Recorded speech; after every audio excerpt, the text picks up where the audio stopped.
doing business in Africa. You can't afford to be without Africa Investor.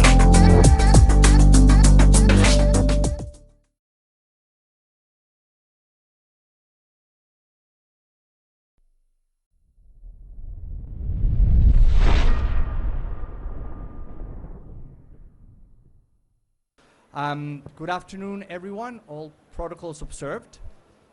Before we begin, I want to take this opportunity to introduce the NDC partnership to those of you who don't know it, and how it relates to this session and the broader African NDC Investment Summit and Awards. The NDC partnership is a country-led international coalition of more than 200 members, including more than 120 governments and more than 80 international institutions that are working together to drive ambitious NDCs to achieve the goals of the Paris Agreement and the Sustainable Development Goals.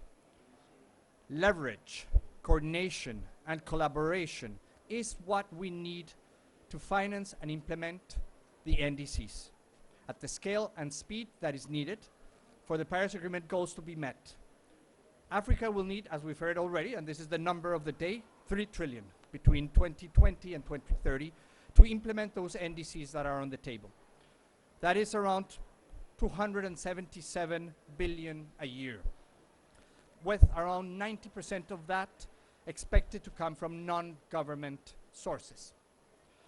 However, in 2020, climate finance flows in Africa only amounted to around 30 billion, which is less than around 10% of what is needed at this point. Climate finance might not be seen like a mystery. No, we all know in broad strokes that where money needs to come from, where it's needed, and who needs to be involved. But the reality is that there's a huge gap between the identified actions by countries through, for example, what's included in their NDCs and where the money is. And this is why finance is the most requested area of support for the NDC partnership. 96% of our countries have requested some kind of support around mobilization of finance. Finance will need to come increasingly from institutions like the ones that we have today in the room, like the ones that are presenting today. More role for the private sector is critical. But we need a private sector that is ready to make innovative investments in solving climate change, a private sector that finds ways to deal with the risks that climate-compatible investments in developing countries bring, and a private sector that collaborates with others in developing blending mechanisms to unlock deals and scale. And I think we're going to hear a lot of good examples today, and that's very exciting. The NDCs, especially those that have been updated and are now higher in quality and more ambitious, are powerful policy documents for translating country climate commitments into investment action and create appropriate policy signals for a transition to a low carbon and resilient economy. Countries have raised the bar during the last NDC revision cycle, and their expectation is that equally ambitious support and finance will be available moving forward.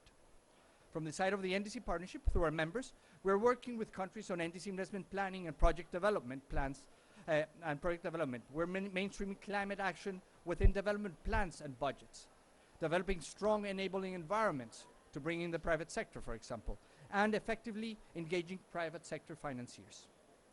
We will hear about examples of the kind of projects that have been developed, in some cases with support from the NDC partnership, as they are recognized later today. And I'm very impressed always by the countries that are leading this work, and to the incredible innovative new initiatives that are being designed to support countries in this journey. And I have the honor to be part of the launch of some of these initiatives here today. So let me get to this session.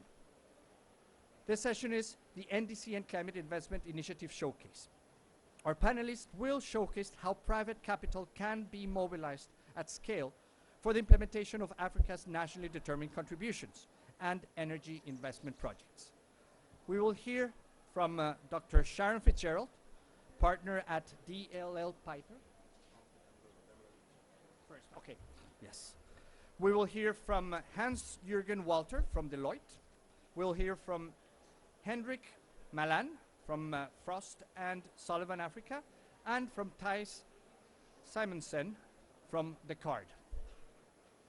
These initiatives were called for and announced at COP26 in Glasgow to de-risk and accelerate private capital mobilization for Africa's NDCs and climate investment opportunities. Doing business in Africa, you can't afford to be without Africa Investor.